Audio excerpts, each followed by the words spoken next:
പപ്പാടം വന്ന് മക്കളെ ഇന്ന് രാവിലെ അന്നേരം വ്രതം മുറിക്കണ്ട നമുക്ക് ഗീതേച്ചി ഒരു തട്ടിക്കൂട്ടി ബിരിയാണി ആക്കിയിട്ടുണ്ട്. ഗീതേച്ചിക്ക് അങ്ങനെ ബിരിയാണി ആക്കാനൊന്നും അറിയില്ല, ഞാൻ യൂട്യൂബിൽ നോക്കിയിട്ടാണ് പഠിച്ചത്.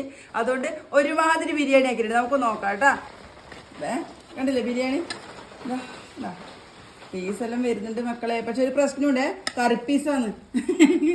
കറിപ്പീസാന്ന് പപ്പാക്ക് കൊണ്ടുവന്ന് ഞാൻ ഇവിടെ എത്തുമ്പോൾ എല്ലാവർക്കും ബിരിയാണി തന്നെ വേണം, കറി വെക്കണ്ട അച്ഛാ പറഞ്ഞു. എന്നാൽ പിന്നെ നമുക്ക് കറിപ്പീസ് പൊരിച്ച് കണ്ടില്ലേ പീസെല്ലാം ഉണ്ട് കേട്ടോ ഇഷ്ടം പോലെ. നമുക്കിത് എടുക്കാം ഒരു പാത്രത്തിൽ.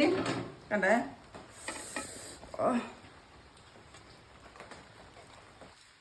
ഇരുടാന്ന് ഇപ്പട്ടാ ഞാൻ പറയാം, നല്ല മഴയാന്ന് പുറത്ത്, നല്ല ഇരുട്ടുവാണ്. നോക്കേ ലേസം പിന്നെ സാലഡ് എടുക്കാം, കുറച്ച് സാലഡ്, അച്ചാറ് കുറച്ച് മതി, ലേസം അച്ചാറ് ഇത്രയും വേണ്ട കേട്ടോ.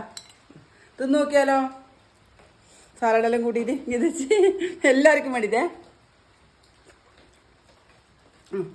അടിപൊളി ബിരിയാണി ഒന്നും ഗീതച്ച് പറയുന്നില്ല, അന്നേരം നിങ്ങയും വിശ്വസിക്കില്ല. കൊള്ളാം, നമ്മൾ സാധാരണ വീട്ടിലുള്ള അമ്മമാരാക്കുന്ന ഒരു തരം ബിരിയാണി, മോശമൊന്നുമില്ല, തെറ്റ് പറയാനില്ല. എന്നാലും ഗീതച്ച് ബിരിയാണി എന്ന പ്രതെല്ലാം മുറിച്ചിട്ട് നിങ്ങൾക്കും തരാം. ബൈ.